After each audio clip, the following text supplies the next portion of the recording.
Alright, Becky, here's your jumpers run from Saturday. Sorry I missed the very beginning there.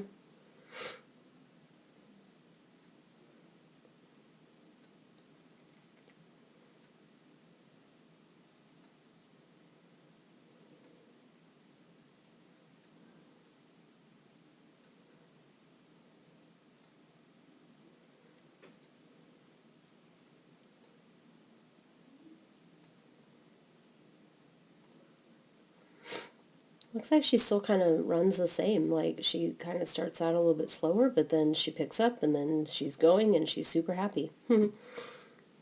Alright, so let's slow it down. So this cross looked a little late, but I missed the beginning, and my guess is you didn't do very much of lead out. And you are cueing it here, but she's already lifting off. So she can't do anything about where she's going to land, so that's why you kind of have to fight for that there. One thing I can say about that might help with her, especially in the beginning of a course, is see how far ahead of her you are, but you're standing still. So she comes out of the tunnel, and you're just standing there. And standing still is, for any dog, is never a good thing unless it's like a really fast dog with a big stride, and you're trying to get it to do true collection over a jump. That's pretty much the only time that it's okay and good to be perfectly still. So when she goes into tunnels, if she's running like at the beginning of the run here where she's a little bit slower than when she finishes, don't get so far ahead. Just run to the end of the tunnel, do your front cross there, so that when you see her head, it's going to force you to drive out and away from there. Because the way it is here is you do your cross, you get it done, and now you're like, I'm going to show it in slow motion, but you actually almost come to a complete dead stop, waiting. See, you do come to a stop. And that's not good. And you could have done the cross back here, and what it's going to do, it's going to force you to run up here, and it's going to be more motivating for her. And you're sending her out to that jump. Why are you sending her out to that jump? Okay, if she's trotting along and barely kind of moving along like she was when she just came out of the tunnel, don't send her to anything. Go into this jump. Do your front cross close to this jump so that you can drive out and go on to the next place, okay? Because when you're sending, you're barely moving. Because you're standing there and you're waiting for her to go take the jump while you're going to stand over here and wait for her to come back to you then, okay? See how you're barely moving? And you get the cross done, but now you're barely moving again because you're waiting for her to catch up to you. So you could have just run in a little bit deeper to this jump, done your cross, and then driven out of here. And I think that it would help. And I think from watching her run, I mean, this weekend and then in the past, she starts out the same. So when you're walking a course, just plan on doing that sort of handling for the first part of the course. You know what I mean? And then know that towards the end, you probably could send her without having to go all the way into the jump, and it would be fine. But you need to sort of make your plan based on how you know she's going to run in the beginning of the course. Okay? Because then from here on, she picks it up.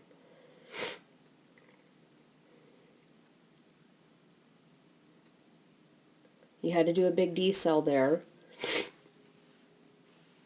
So when you're going to do a rear cross, and this doesn't, I mean, this applies even to like my dog Riley, okay?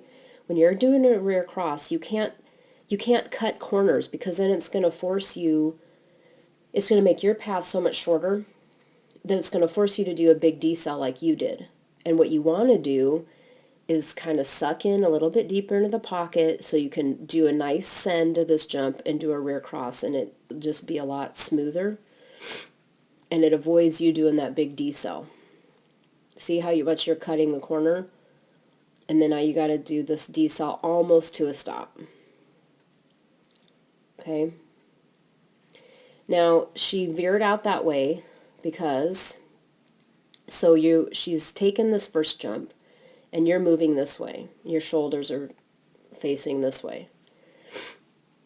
Now, you're still sort of running this way, and your shoulders are still facing that way. Yes, you're starting to do this a little bit, but for the most part, I mean, look, we can still see the front side of your body, right?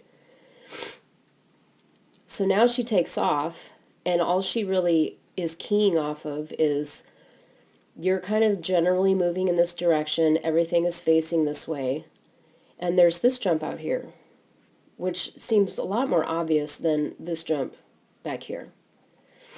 So she just heads to that jump. She's convinced that that's right. And now you're calling her off of it. Well, she's already landed. Okay, so what you needed to do was back here, maybe an outside arm. Maybe you stop traveling in this direction. Maybe you start cutting back this way a little bit. Shoulders into your dog. You know, any of those turning cues to cue that there was a turn there. And now she's speeding up. Now you can do the sends. I still don't like how you're barely moving. I don't like that. I don't expect you to be sprinting or anything like that, okay? But I don't like how you're barely moving, and trust me, this dog doesn't either. And even though she's running smoother here, it's just going to be better overall for her confidence and everything. You had all the time in the world to do a front cross right here. All the time in the world. You're standing there just waiting for her. Okay? And maybe you didn't recognize that when you walked it, you know, and that's hard to change your mind on the fly like that. But okay, it's not too bad. So just some of those key things. Okay, in the beginning of the runs, when she tends to be a little bit slower, don't do big sends. Don't expect her to go out and do something on her own. Go in deeper to pockets with her. If there's a tunnel, and you have to do a cross, do it right at the exit of the tunnel so it forces you to drive to the next thing. And try to not ever stand still. If you have enough experience that if you're on a course, and even if you hadn't walked a front cross, like at the end there, if you find yourself like barely moving, standing still, put a front cross in. You know, it'll really help overall, I think, with her confidence. Okay? Good job.